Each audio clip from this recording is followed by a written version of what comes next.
अगर भगवान नारायण की हर की कहीं निंदा हो रही हो तो उस समाज में न रुको और टोंक सकते हो तो टोंको, नहीं तो गौ हत्या के बराबर पाप लगता है। इसलिए वहां से भोलेनाथ से कहने लगे, बोले चलो चलो प्रभु चलो। भोलेनाथ भी वहां किसी तरह से वहां से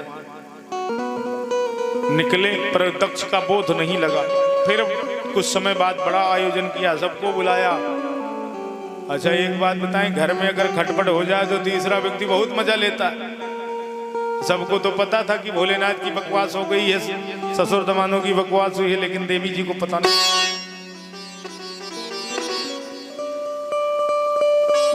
अब ये बात जब चर्चा में आई कि मेरे पिता के यहाँ इतना बड़ा यज्ञ समारोह हो रहा है,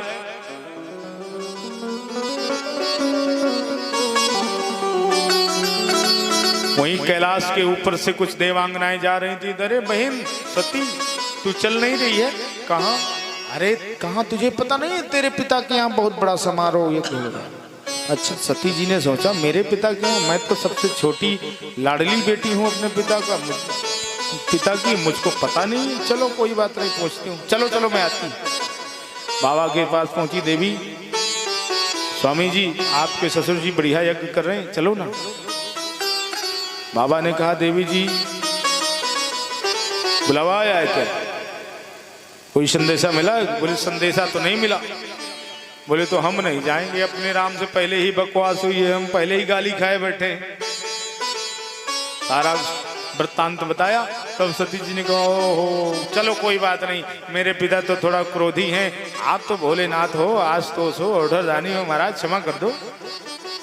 बोले वो सब तो ठीक है पर हम नहीं जाएंगे, हमने क्षमा कर दिया था, कब कौने पर जाएंगे नहीं। अरे नहीं प्रभु आपके बिना मैं नहीं जा पाऊंगी। बोले हम तो कह रहे हैं कि तुम भी ना जाओ। नहीं मानी, बार बार जिद किया। तो भोलेनाथ कहने लगे कि अब इच्छा है तो जाओ भाई, हम आपको रोक भी नहीं सकते। और सती जी को क्यों जाना पड़ा, क्यों शरीर त्यागना पड़ा, ये गहरा विषय है। कथा तो आगे हम बढ़ा देंगे, कोई बात नहीं, लेकिन शरीर, सती जी को शरीर क्यों त्यागना पड़ा समझिए। कथा नहीं श्रवण करी थी सती जी ने, इसलिए शरीर त्यागा। कथा का साधारण विषय नहीं है।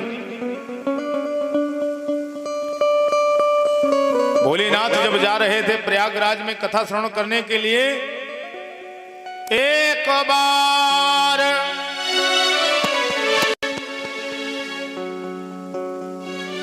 बार भगवान भोलेनाथ प्रयागराज में कुंभज ऋषि के पास कथा सुनने के लिए गए, साथ में देवी जी को लेवा गए।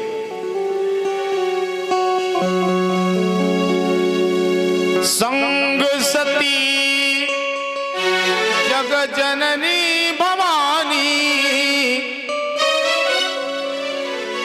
पूजे ऋषि अखिलेश्वर जान।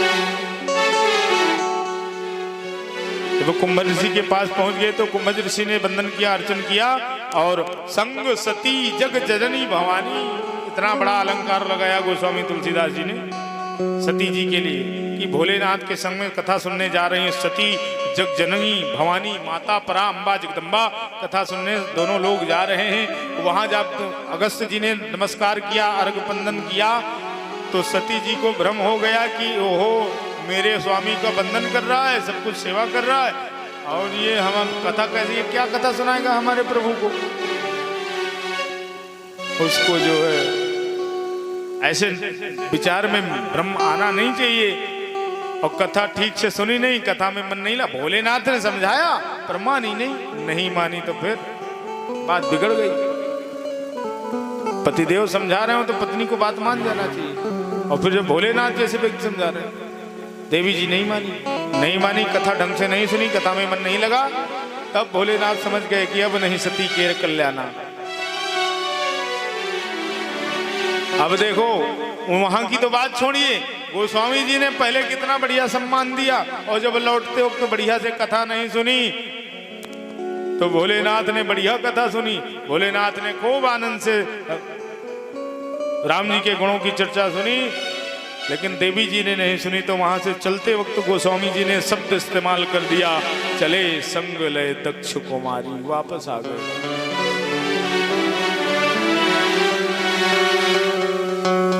यानी कि कितना बड़ा महत्व है भगवत चर्चा का, भगवत सेवा का। कथा नहीं सुनी तो भोलेनाथ ने भी कह दिया क्या कल्याण नहीं होगा। रास्ते में आ रहे थे, भोलेनाथ के प्रेम बढ़ रहा था, कथा सुनने के बाद प्रेम बढ़ना चाहिए। ऐसा नहीं, यहाँ कुछ सुनिए कथा से, ऐसा नहीं कि कथा सुनने के बाद सब झाड़ पहुंच के हाँ वही तो कथा है। भगवान के प्रति प्रेम बढ़ना चाहिए। कथा सुनने के बाद प्रेम बढ़ता चला जा रहा था भोलेनाथ के प्रति। के ही विधि दर्शन हो, भगवान का किस विधि से दर्शन हो। तब उस समय देखा भोलेनाथ ने ध्यान करके, तो उस समय राम जी लीला कर रहे थे। कौन सी लीला कर रहे थे? सीता जी को रावण चुरा करके ले गया था, तो जंगल में लीला कर रहे थे राम जी।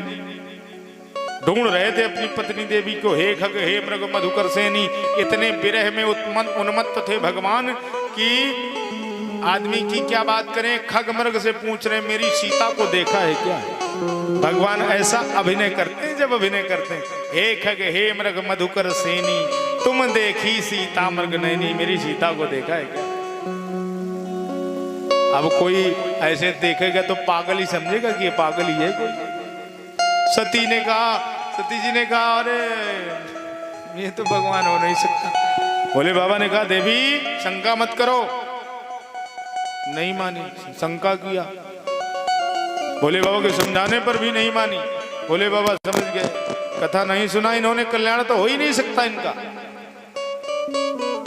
तो भोले बाबा ने कहा परीक्षा ले लो, फिर जब नहीं बन रहा तो हाँ परीक्षा लो।